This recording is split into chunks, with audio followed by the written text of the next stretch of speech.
আমি সাবধান করব, ঘুমন্ত বাঘকে জাগিয়ে তোলার অযথা চেষ্টা করবেন না, এর পরিণাম কিন্তু ভালো হবে না।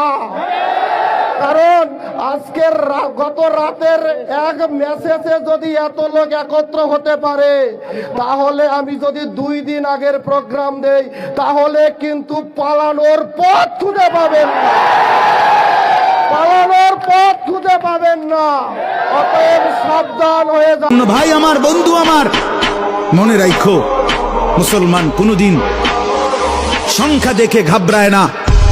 110 কোটি না, 1 লক্ষ কোটিও আমরা পরোয়া করি না। আমাদের আসমানওয়ালা আছে, আমাদের আল্লাহু আকবার, আমাদের আল্লাহ বড়, আল্লাহ বড়, আল্লাহ বড়। বড় যুবক কে বড়? জোরসে বলো।